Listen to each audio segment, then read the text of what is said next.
want to talk about it at the end. I really didn't want to put this in the podcast at the beginning or the middle because this is the Gordie Mutch episode. It's not as every single sort of news article seems to be of Jimmy Broadbent's racing partner, Gordie Mutch. This is Gordie Mutch. Yeah. So let's talk about Gordie Mutch's racing partner, Jimmy Broadbent. Let's do it that way.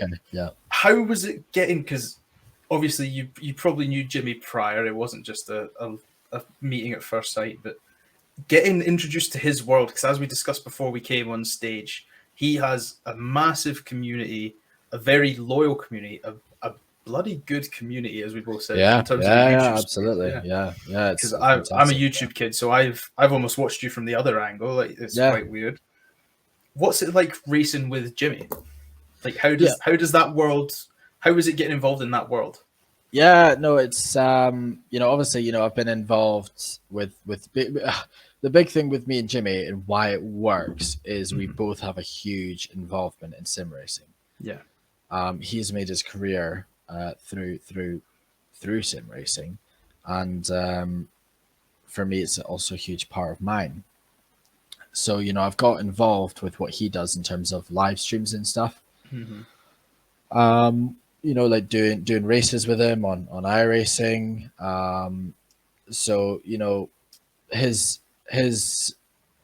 viewers and fans have got to know me in the process as well. And now, of course, I feature heavily in his videos with the Praga Racing series. It's a really, really great platform for me to present my skills. So it's a great opportunity to have Jimmy as a teammate. But also, as well, in terms of AM drivers go, Jimmy is a fantastic AM driver. And what people really, really forget is that he's only in his second year in a racing car. And this racing car is very high aerodynamic. It's hard physically. It's extremely fast, much faster than a GT3 car on some circuits. So, to be properly thrown into the deep end in this car, he is doing an absolutely exceptional job. Not to forget, you guys are top of the championship as well at the moment. It's we're leading the championship. We're I think the first year in 2021, I think Jimmy, I think he'd agree that he perhaps felt a little bit out of his depth. That in his first year he was happy to be there, and I think now that I'm there pushing him and unlocking his potential, that he is now switched into this year especially, and he realized it the last round at Donington when we got both the wins. For this year, he's in a different mode this year than what he was last year. He's in a much more competitive mode and mindset. Yeah, he's not there to go out and try get a podium. He goes out there expecting to be on the podium. Yeah, and that's a great thing. But that's a huge mind shift state as well. To go from I want to win to second is a disappointment. That is a huge and that's tricky to manage in itself, because that's where mistakes happen. If you go out there expected to be on the podium, you then put pressure upon yourself. And that's something that also, as the pro driver, you need to try and manage that within your AM driver as well.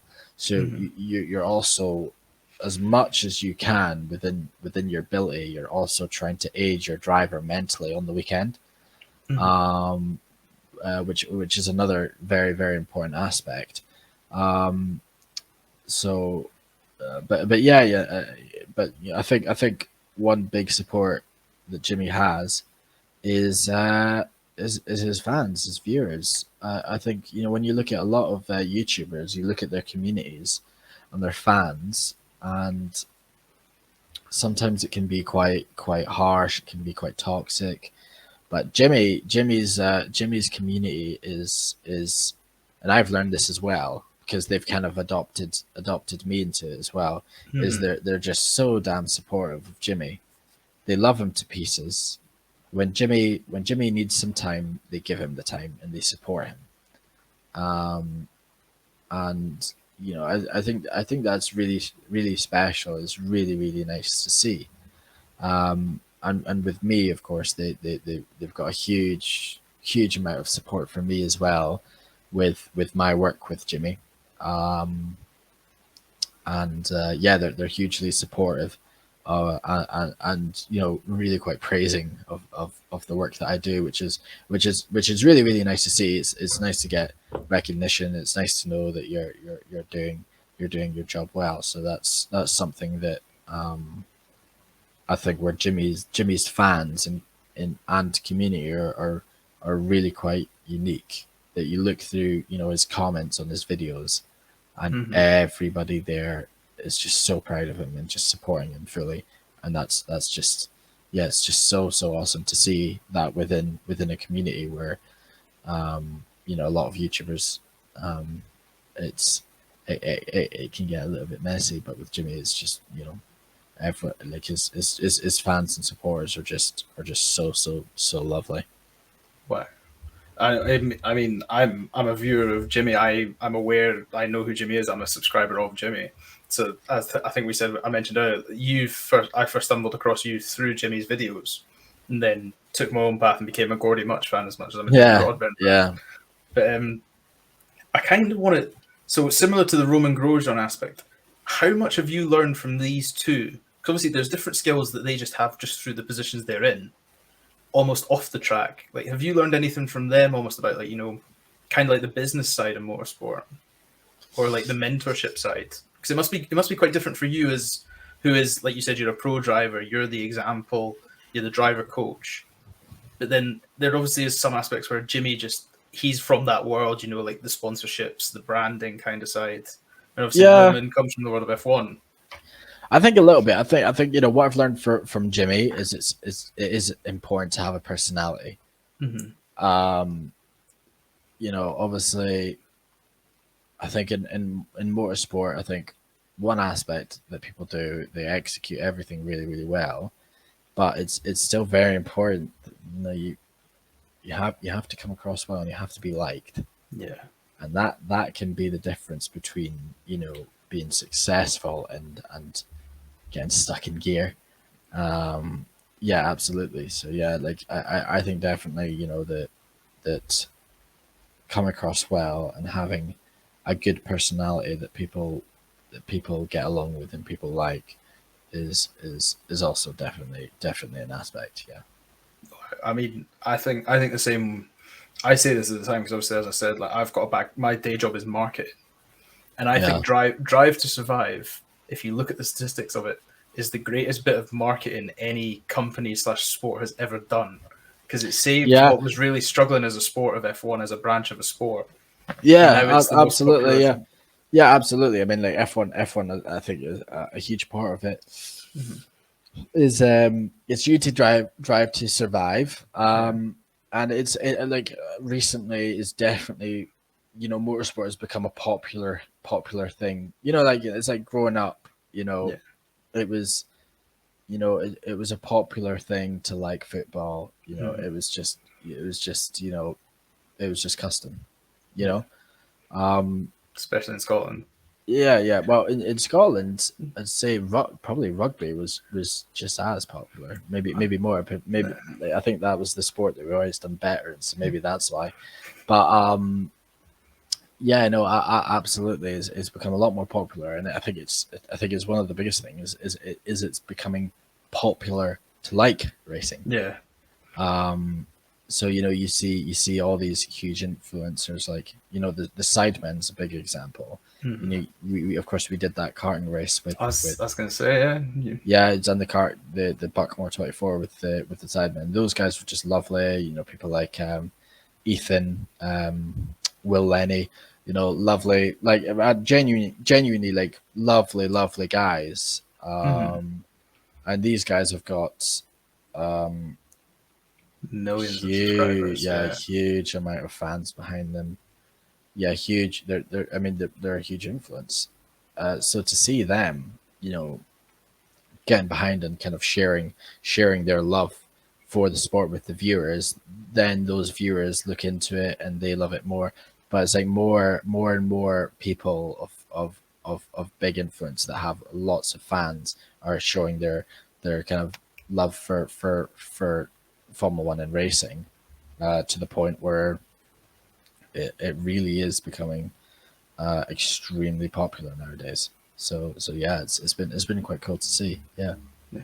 Which is good for all of us, because eventually Yeah, they'll learn yeah, it's great for then everything. they'll Yeah. learn that endurance racing is better than Formula One anyway, and then we can have our casual elitism back. Well, I mean, I think if you look at like the kind of business Mhm. aspect of the sport, I mean, obviously Formula One is king because of the pure amount of Yeah. sponsors and the money involved with it.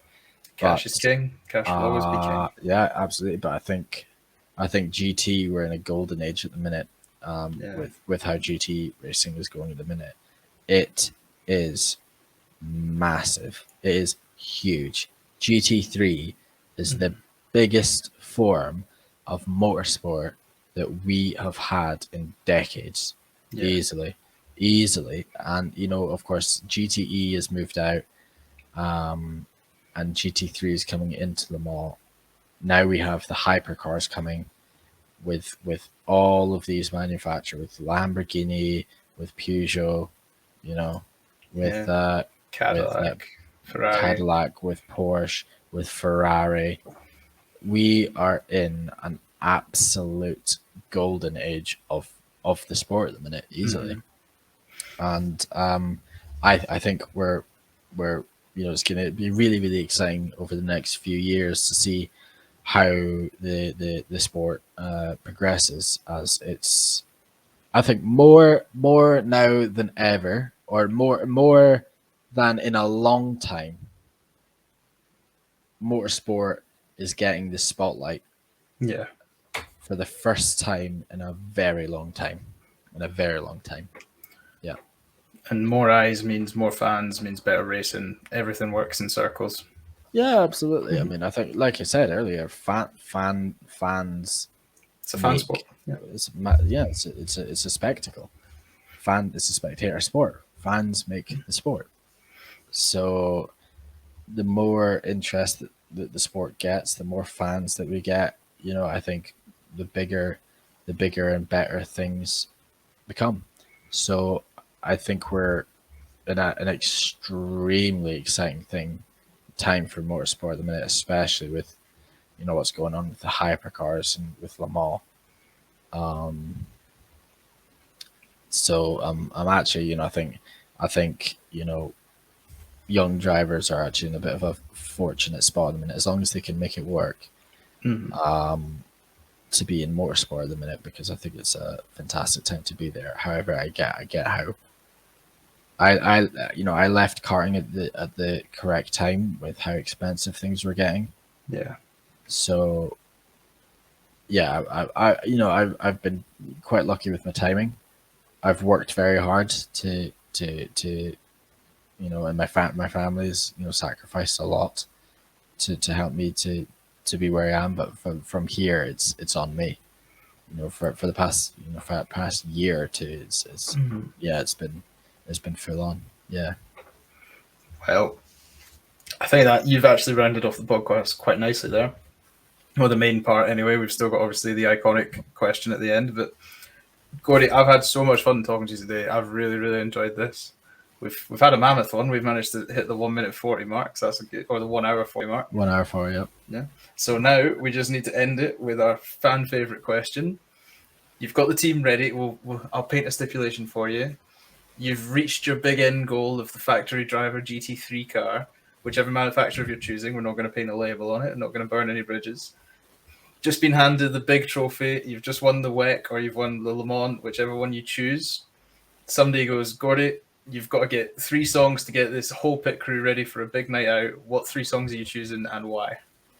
Absolutely, starting off with just one. The biggest thing that we can possibly win is absolutely we are the champions by Queen. Iconic, good choice. Great choice. Absolutely, because it just sums up the the situation perfectly. Because there's a lot of hard work that goes into it. So I'm sure everyone would be singing that on. For a second song, I'd probably go to just to get everyone ready, like a pumped up song. Yeah, It's probably Gold Dust by DJ Fresh. great choice. Yeah, Great choice. Yeah, it's a really wicked tune. Yeah, just to get everyone like pumped, Yeah. like ready and pumped up and everything. And then oh man, I have to go. Like just like like I loved the film Trainspotting. So I'd have to go with Born Slippy. If you know that song. Great choice. Yeah, like because everyone like just like when that car comes on, like everyone's just like bobbing their head, like boom, Yeah. boom, boom, Yeah, boom. you So, don't even know you're doing it until it's too late. yeah, exactly. So but I need to start off with We Are the Champions for sure. Well, Gordie, there's nothing left to do but try that one again. Yeah. Well, Gordie, there's nothing left to do now but say the outros. As I just said before, I've had such a pleasure doing this. This has really been not only an eye-opening experience for me, but I really hope it's got, because my listeners come from various different grounds because the guests differ so much. But thank you so much for your time. I've really enjoyed this. I know I'm going to be keeping in touch with whatever you're up to and keeping going on and waiting with bated breath. So where can they follow you on social media to keep up with all the events? Absolutely. So I mean, one of the best places to basically follow what I'm doing, the results, is on Instagram, which is just Gordie Mutch Racing. Twitter as well, which I think is Gordie_Mutch, or it's _Gordie_Mutch_ because for some reason when I created it, I loved underscore so much. Some variation of underscores and Gordie Mutch Racing. Yeah, just Gordie Mutch on Facebook as well. Yeah, so just nice and simple. If you look up Gordie Mutch Racing, you'll probably just find me on everything pretty much. Amazing. Yeah. All Gordie's links will be in the description below as well, so that always helps everything. See, I'm a YouTuber now, and like and subscribe. Yeah, exactly. Yeah, like and subscribe. Yeah. Jimmy's got nothing on me. Yeah, exactly. Yeah. So coming on to that, folks, as I just said, leave likes, leave ratings, leave reviews. I love constructive criticism because I always want to know how I get better. I'm sure Gordie will give me some after this because coaching never stops. All constructive criticism will be taken on board. I like to do it. If you're just going to be mean, bad news for you. I've got quite thick skin, so just make it funny and then I'll steal some retweets off you that way. That's all I've got to say about the mean comments. Have a good one. Leave likes. Thank you very much. We'll be back again next week. Cheerio. Follow Gordie. Bye. See you soon. Cheerio.